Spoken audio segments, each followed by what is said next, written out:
God's Word Express. မင်္ဂလာပါဒီနေ့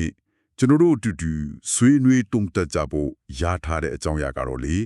ပညာရှိဘလို့နေထိုင်မလဲဆိုတာကိုခရစ်ယာန်ရှုထောင့်ကနေပြောပြထားတဲ့တရားဒေသနာကောက်နှုတ်ချက်လေးတစ်ခုပါ ဟုတ်ကဲ့ အထူးသဖြင့်ကတော့ကိုယ့်ရဲ့စကားအပြောအဆိုလေးနောက်ပြီးတော့အဖက်သဘောဆောင်တဲ့ຢာတွေကိုဘလို့ရှောင်ရှားမလဲအရေးကြီးဆုံးကကိုယ့်စိတ်ရဲ့ငြိမ်သက်ခြင်းကိုဘလို့ထိမ့်သိမ့်မလဲပေါ့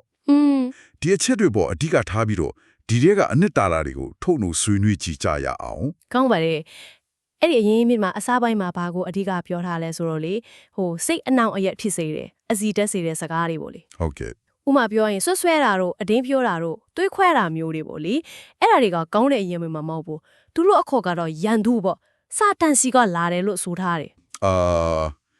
ဟုတ်ကဲ့ဆိုတော့ယူဂျီတူတယောက်အနေနဲ့လောက်ရမှာကသူတစ်ပါးကိုကောင်းကြီးပေးဖို့မေတ္တာထားဖို့ပဲ ဟုတ်ပါတယ် မားတယ်ခွဲခြားဆုံးဖြတ်ဖို့တရားရင်ဖို့ကတော့အဲ့ဒါဘုရားတကယ်အပိုင်းသာဖြစ်တယ်လို့လမ်းညွှန်ထားတာမျိုးတွေ့ရတယ်နော် မှန်ပါတယ်အဲ့ဒီအမြင်ကတော်တော်အရေးကြီးတဲ့အခြေခံမှုတစ်ခုအနေနဲ့သူကတင်ပြထားတာပါ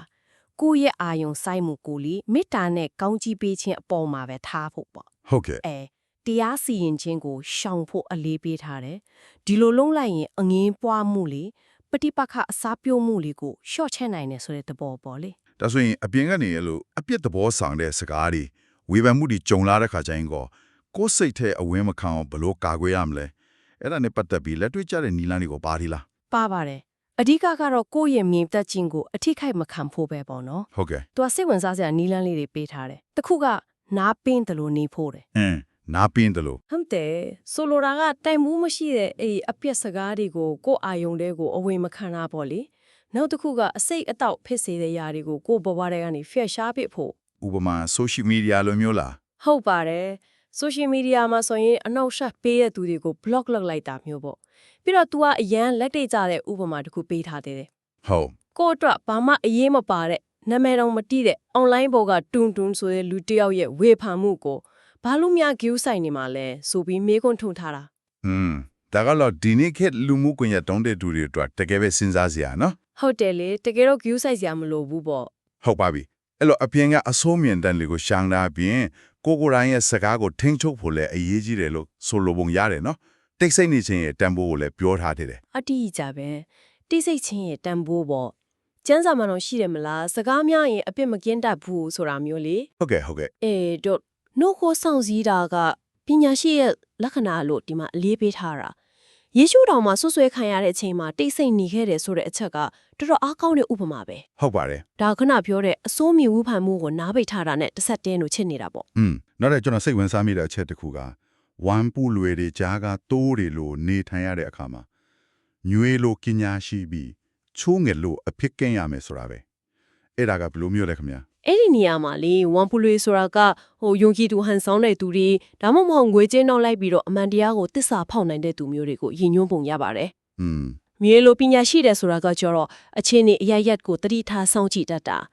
ာလိုက်လျောညီချွေနေတတ်တာမျိုးပေါ့ကိုအာနေရင်မဖြူမချင်းတီးတီးငိမ့်ငိမ့်နေတတ်တဲ့သဘောကိုဆိုလိုတာဖြစ်နိုင်တယ် ဟုတ်ကဲ့ ကျုံးငက်လိုအဖိကင်းကင်းဆိုတာကလို့ရိုးသားဖြောင့်မမှုမေတ္တာစိတ်နဲ့ဆက်ဆံတတ်တာကိုဆိုလိုတာပါ ဆိုတော့တစ်ဖက်မှာလောကရဲ့အန်ဒီယာကိုတီးပြီးတတိထားရမယ် ဟုတ်တယ် တစ်ဖက်မှာလည်းကိုယ်တိုင်ကမကောင်းမှုမလုပ်ပဲရိုးသားဖြောင့်မနေဖို့လိုတယ်ဆိုတဲ့သဘောပေါ့ အဲ့လိုဟန်ချက်ညီဖို့ပြောတာပါဒါပေမဲ့အသေးစိတ်တော့သူထပ်မပြောထားဘူးပါနော်ဒါပေမဲ့ချုံးငက်လိုအဖိကင်းမှုဆိုတဲ့အပိုင်းကအဲ့ဒီတတိပေးချက်ဖြတ်နိုင်ပါတယ်ဟုတ်ကဲ့ ဟုတ်ကဲ့ နောက်တစ်ခုသူအလေးပေးထားတာကအကျိုးမှုရှိတဲ့ပฏิပတ်ခတ်တွေကိုရှောင်ဖို့ပဲ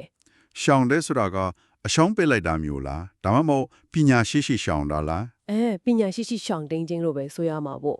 သူကဥပမာပေးထားတယ်ယောသက်ကလေဟေရုဖင်ရဲ့အန်ဒီယေကနေခလေးယေရှုကိုခေါ်ပြီးတော့အီဂျစ်ပြည်ကိုထွက်ပြေးခဲ့တယ်ဆိုတာမျိုးပေါ့ ဟုတ်ကဲ့ ဆိုတော့ဒီခါလေးမှာရင်ဆိုင်တိုက်ခိုက်တာထက်အနိုင်ယူဖို့ကြိုးစားတာထက်အချင်းနေမပင်းရင်ရှောင်ထွက်တော့တာကပိုမှန်ကန်တဲ့ဆုံးဖြတ်ချက်ဖြစ်နိုင်တယ်ပေါ့လေ အချိန်ကုန်လူပန်းဖြစ်စေခြင်းတဲ့တော့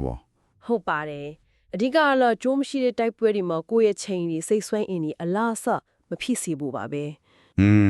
ဒါဆိုရင်ဒီလိုအပြစ်သဘောဆောင်တာတွေရှောင်ရမှာတွေကိုပြောပြီးတဲ့နောက်မှာဘဝမှာတကယ်ရောဘယ်အရာတွေကိုအာယုံစိုက်တဲ့တယ်လို့သူကလမ်းကြံထားလေဗျ ရှင်းရှင်းလင်းလင်းပဲအဓိကအချက်တွေကိုဖော်ပြထားတယ် တခုကဖျားတချင်ကကိုပေးရထားတဲ့တောင်းကုန်ပေါ့ကိုရဲ့ခေါ်တော်မူခြင်းအလို့ပေါ်မှာအာယုံစိုက်ဖို့ ဟုတ်ကဲ့ နောက်တစ်ခုကကိုတကယ်ချစ်တဲ့သူတွေလေမိသားစုတို့မိတ်ဆွေဆက်တီနဲ့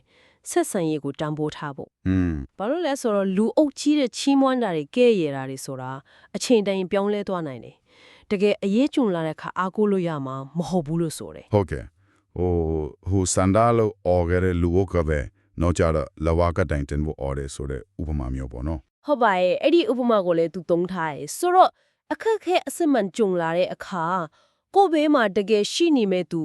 ကိုယ်စွန့်ခွာမှာသွားမဲ့သူတွေကမှကိုယ်အမှန်တကယ်ချစ်တဲ့သူတွေပဲဖြစ်တယ်ဆိုတာကိုလေ ဟုတ်ကဲ့ လိုက်လုတ်ပေးခဲ့တဲ့ကိုတွေးဖြစ်ရလေးနဲ့တက်တေပြထားတာကတကယ်ကိုထိမိတယ် တကယ်ကိုတံပိုးထားရမယ်ဆက်ဆံရေးဒီပေါ့ ဟုတ်ပါတယ် ဆိုဒါရအောင်ကိုခြုံပေးဖြန့်ချလိုက်ရင်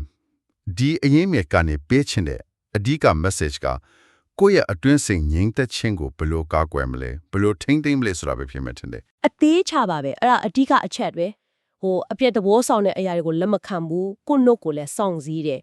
အရေးမပါတဲ့ပฏิပက္ခတွေကိုရှောင်တယ်ပြီးတော့တကယ်တန်ဖိုးရှိတဲ့အရာတွေပေါ့ ဟုတ်ကဲ့ ဖျားပေးတဲ့တောင်းဝန်တို့ကိုချက်တဲ့တူတဲ့ပုံမှာပဲအာယုံစိုက်ခြင်းအားဖြင့်စိတ်ရဲ့ငြိမ်းချမ်းမှုကိုထိန်းသိမ်းနိုင်တယ်ဆိုတာကိုပဲသူကအဓိကပြောချင်တာပါ ဒီနေ့ဆွေးနွေးဟဲ့လာတွေကိုပြန်စဉ်းစားကြည့်ရင်လေကိုကဘယ်အရာတွေကိုနားထောင်မလဲဘယ်သူစကားကိုတန်ဖိုးထားမလဲကိုယ်စကလုံးတွေကိုဘယ်လိုသုံးမလဲဆိုတဲ့ရွေးချယ်မှုလေးတွေကကိုယ့်ရဲ့စိတ်ငြိမ်သက်မှုအပေါ်မှာတော်တော်လေးတိုက်ရိုက်တက်ရောက်မှုရှိနေတာကိုတတိပြုမိเสียပဲ ဟုတ်ပါတယ်အပြင်လောကရဲ့စူညံတန်တွေအတိပယ်မရှိတဲ့ဝေဖန်မှုတွေကြားထဲမှာလေ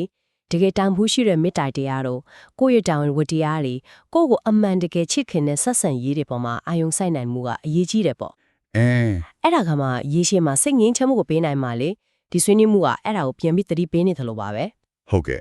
နောက်ဆုံးအနေနဲ့ပေါ့လေဆက်ပြီးတော့တွေးတိုးဆင်ခြင်မှုချန်ထားခဲ့ခြင်းနဲ့မေးခွန်းလေးတစ်ခုကတော့ကိုယ့်ရဲ့စိတ်ငြိမ်သက်ခြင်းကိုအနောက်အရှက်ပေးနေတဲ့ကိုယ်ပိုင်တွင်တွေကဘာတွေဖြစ်မလဲ